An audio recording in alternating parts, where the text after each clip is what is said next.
Hello guys, स्वागत है आपका मेरे YouTube channel study with Aman cool में। आज हम लाए हैं शिक्षा निदेशालय राष्ट्रीय राजधानी क्षेत्र दिल्ली की कार्यपत्रक नंबर 8, जो कि क्लास 8 के लिए है। सामाजिक विज्ञान है आपका सब्जेक्ट, और ये सामाजिक और राजनीतिक जीवन की बुक से है आपका। ये 19 अक्टूबर की वर्कशीट आपकी। आप अपना नाम लिखेंगे और अपनी क्लास टीचर का नाम लिखेंगे।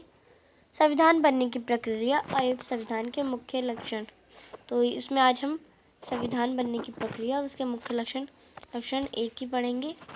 अब सबसे पहले हम बात करते हैं संविधान बनने की प्रक्रिया। तो आपकी इंग्लिश मीडियम की वर्कशीट मैंने अपने चैनल पे अपलोड कर दी है। ये आपकी हिंदी मीडियम की है, और आपकी जो इंग्लिश की वर्कशीट आई है वो भी मेरे चैनल पे अपलोड है। संविधान निर्माण के विचार स्वतंत्रता संघर्ष के दौरान ही राष्ट्रवादियों में आने लगे थे कि स्वतंत्र भारत किस तरह का होना चाहिए। स्वतंत्र भारत में प्रत्येक नागरिक को समान अवसर और सभी को सरकार के हिस्सेदारी का बराबर अधिकार होगा। परंतु इतनी विविधता वाले देश हमारे देश के लिए यह काम किसी एक आदमी के बस में नहीं था।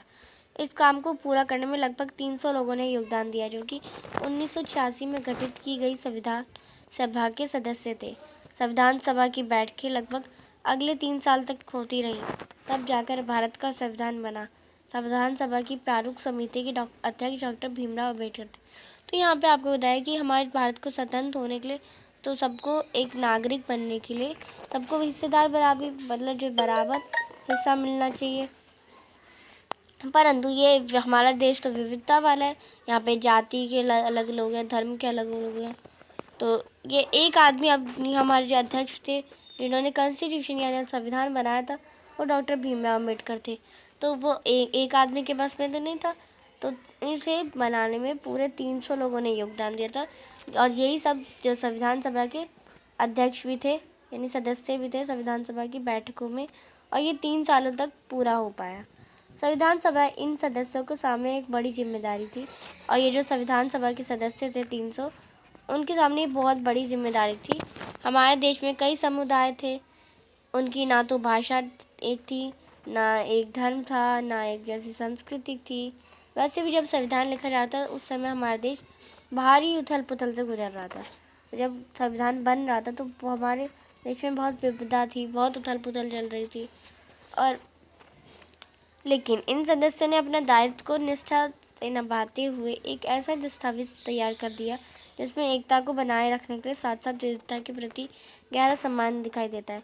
अब जो ये 300 लोग थे, उन्होंने भारत के लोगों को देखते हुए अपना जो उनका दायित्व था उनको निभाते हुए ऐसा दस्तावेज तैयार कर दिया जिसमें सबको एक ही प्रकार का विविधता ना हो, विविधता के प्रति गहरा सम्मान दिखाते हुए सबको एकता के ऊपर राष्ट्रीय एकता दिखाई, तो और संविधान बनाया।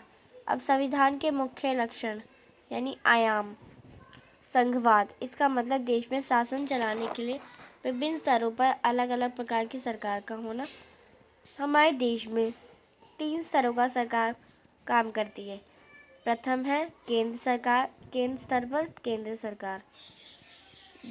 द्वितीय है हमारा राज्य स्तर पर राज्य सरकार।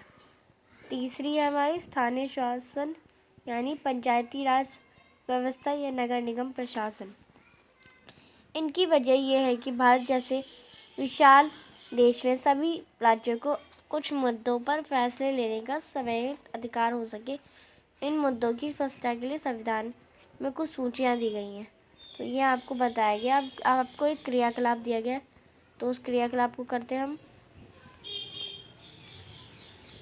तो आपको जो क्रियाकलाप दिया गया उसमें आप अपने आसपास बैंक, स्कूल, डिस्पेंसरी, अस्पताल, पुलिस, अपने क्षेत्र के सांसद यानी एमपी, विधायक यानी एमएलए, नगर निगम का पार्षद का नाम लिखिए और पता लगाइए कि ये किस प्रकार की सरकार, केंद्र है या राज्य है या अन्य है, के अंतर्गत काम करते हैं। तो सबसे पहले हम लेते हैं बैंक। अब बैंक किसके अंदर काम करता है? बैंक करता है हमारा केंद्र सरकार के अंदर। तो आप ऊपर लिख देंगे, आप टेबल से बना देंगे कि ये केंद्र सरकार है, ये राज्य सरकार है, तो ये केंद्र सरकार के अंदर काम करता है। दूसरी टेबल में आप लिखेंगे राज्य सरकार, और तीसरी अन्य नहीं आप लिखेंगे, आप लिख देंगे निगम पार्षद, या आप अन्य ही लिख देंगे क्योंकि आपको अन्य दिया गया है। तो यहाँ पे आप अन्य लिख देंगे। तो फिर हमारा स्कूल हमारा राज्य में भी करता है, केंद्र में भी करता है, तो आप यहाँ पे दोनों में लिख देंगे स्कूल। ये इसमें भी स्कूल लिख देंगे, इसमें भी स्कूल लिख देंगे। फिर हमारा डिस्पेंसरी हमारा केंद्र में भी करता है, राज्य में भी करता है, तो पर आप ज़्यादा वो राज्य में करता है तो आप इसे राज्य वाले में डाल देंगे डिस्पेंसरी। तो आप यहाँ से देख के डिस्पेंसरी डाल देंगे।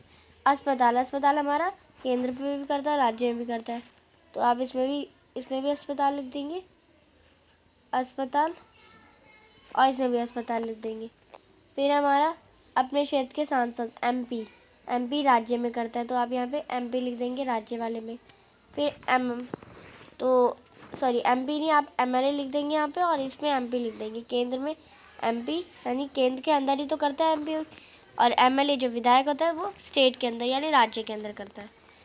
फिर हमारा निगम पार्षद का नाम आप अन्य में डाल देंगे, क्योंकि ये हमारा निगम पार्षद ही है। तो आप ये हमारा हो गई हमारी टेबल। तो अब नेक्स्ट क्वेश्चन करते हैं। संविधान का निर्माण करते हुए समय संविधान सभा के सामने कौन कौन सी चुनौतियाँ थी? अब उस संविधान का निर्माण करते वक्त कौन कौन सी चुनौतियाँ थी आपको लिखनी है। तो आंसर करते हैं, संविधान का निर्माण करते समय संविधान सभा के सामने कौन कौन सी चुनौतियाँ थी। तो भारत में बहुत अधिक विविधता पाई जाती है, इसलिए सभी को ध्यान में रखते हुए संविधान का निर्माण करना एक बड़ी चुनौती थी। दूसरा, सबको एक समान अधिकार देते हुए मजबूत राष्ट्र के लिए संविधान बनाना भी एक बड़ी चुनौती थी। तो ये आपने चुनौतियाँ देख ली। सेकंड क्वेश्चन देखते हैं। सेकंड क्वेश्चन आपका वर्कशीट में से मैं आपको यहीं से करवा देती हूँ। संघवाद से क्या आप समझते हैं? आप देख लेंगे कि वर्कशीट में यही क्वेश्चन है ना। संघवाद एक ऐसी शासन व्यवस्था होती है जिसमें सरकार के 2 या 2 से अधिक स्तर होते हैं। तो आपको पता है कितने स्तर होते हैं? 3 स्तर होते हैं। थर्ड क्वेश्चन हमारे देश में कितने स्तर की शासन व्यवस्था है? तो मैंने आपको बताया 3 है। तो हमारे देश में 3 स्तर की शासन व्यवस्था है, केंद्र सरकार, राज्य सरकार और स्थानीय सरकार या पंचायती राज व्यवस्था। तो ये हमारे तीनों, ये हमारा क्वेश्चन नंबर थर्ड का आंसर था। क्वेश्चन नंबर 4 है हमारे देश के लिए संघवाद की व्यवस्था महत्वपूर्ण क्यों है? और संघवाद की व्यवस्था हमारे लिए महत्वपूर्ण क्यों है? तो आपको इसका आंसर करना है। तो इसका आंसर है हमारे देश का आकार बहुत बड़ा है, साथ ही साथ विविधता भी अधिक है, इसलिए पूरे देश के एक समान विकास और बेहतर प्रशासन के लिए संघवाद जरूरी है। संघवाद संवैधानिक तौर पर शक्ति को साझा करता है, क्योंकि इसमें शासन तथा शक्ति को साझा करता है, क्योंकि इसमें स्वशासन तथा साझा शासन की व्यवस्था होती है। तो इसमें दोनों व्यवस्था होती है, इसलिए फिर हमारे संविधान में संघवाद जरूरी है। तो हमारी आज की वर्कशीट कंप्लीट होती है। जो आपकी नेक्स्ट वर्कशीट है इंग्लिश की, वो मेरे चैनल पे अपलोड हो रखी है, आप देख सकते हैं जाके। तो मेरे चैनल को सब्सक्राइब करें, इस वीडियो को लाइक करें। Thanks for watching my video. Bye bye guys.